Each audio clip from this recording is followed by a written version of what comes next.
안녕하세요, 여러분. 굿모닝 행정학 진행하는 여러분의 영디 최영입니다. 자, 우리 32강 내용 들어갑니다. 36일차. 벌써 부트캠프 진행한 지 한 달이 훨씬 넘었습니다. 이제 4장은 딱 2번만 진행을 하면 되니까 여러분이 좀 집중해서 봐주시고요.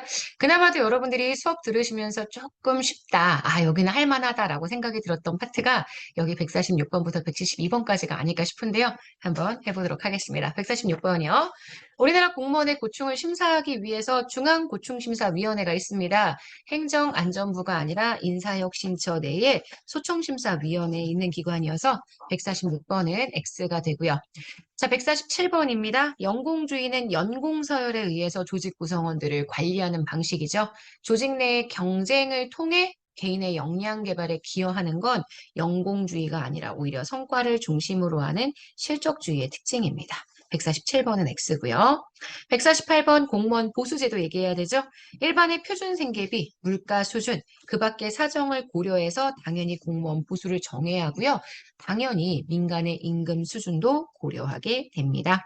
149번, 우리 직무급이 아시겠지만 직위분류제의 보수지급 방식입니다. 동일 노동에 대해서는 동일한 임금, 이걸 합리적인 보수 책정이라고 이야기하죠. 그래서 합리적인 보수 책정이 가능하다. 149번 맞고요. 150번, 직무급은요, 개인의 직무 실적, 성과가 보수에 반영된다. 이거는 직능급 혹은 성과급 내용이죠. 직무급은 동일한 직무에 대해선 동일한 월급이 부여되기 때문에 성과에 따라서 변동되는 급여의 성격을 가지지 않습니다. 그래서 요건 X고요. 성과급에 대한 설명입니다.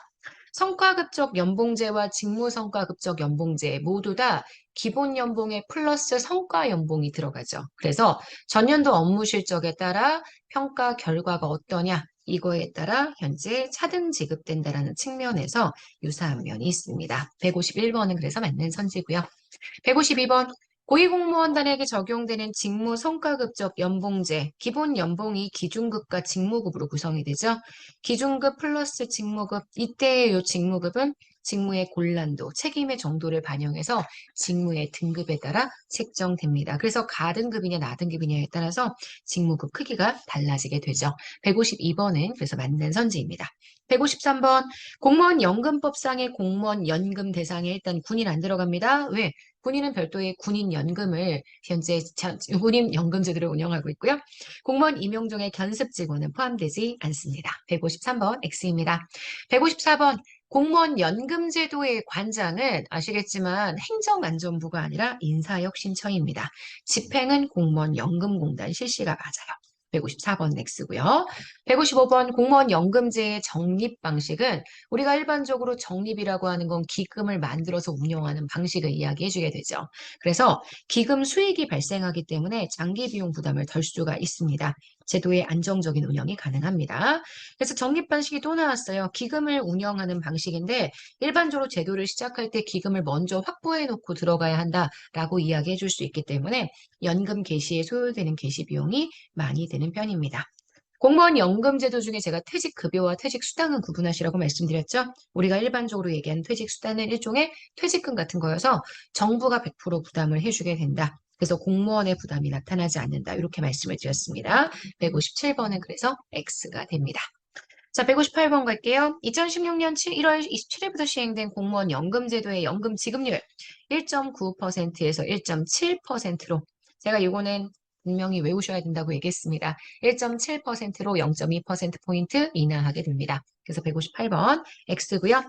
2015년 연금 개혁에 따르면 퇴직연금 기여율, 원래 기준소득액의 7%였죠. 근데 기준소득액의 9%로 단계적인 인상하고 있습니다. 158번, 159번 모두 다 공무원 연금제도의 변화에 대한 내용들을 좀 물어보는 문제였는데 외워주셔야 하는 부분이라고 말씀을 드렸고요. 자, 160번. 계급 정년 제도는 공무원이 일정한 기간 동안에 승진하지 못하고 동일한 계급에 머물러 있으면 기간 만료됐을 때 그 사람을 자동적으로 퇴직시키는 제도입니다. 우리 일반적으로요.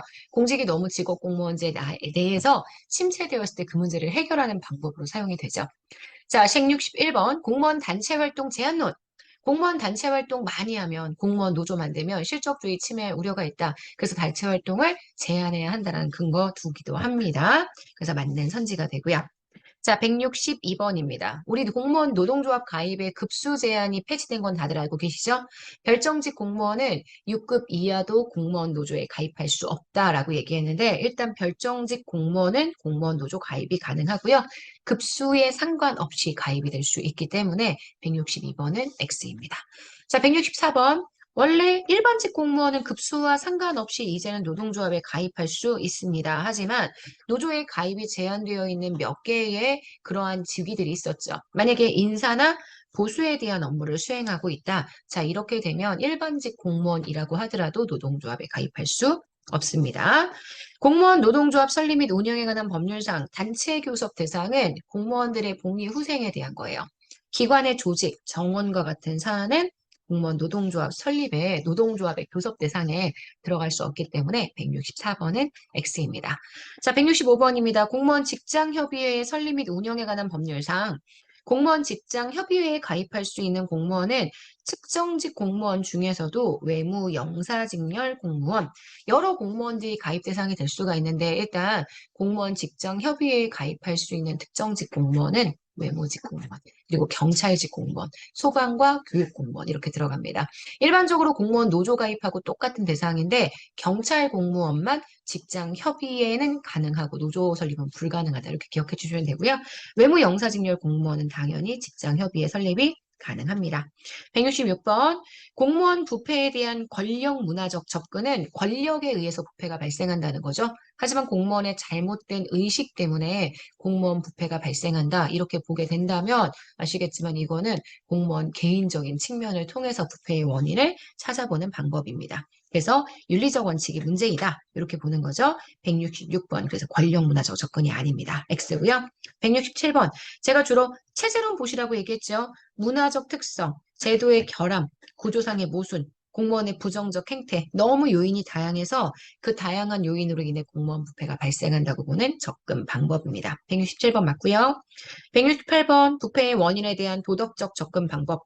부패가 관료 개인의 윤리의식과 자질로 인해서 발생하게 된다. 이게 우리가 일반적으로 이야기하는 도덕적 접근 방법에 대한 내용이 될 거예요.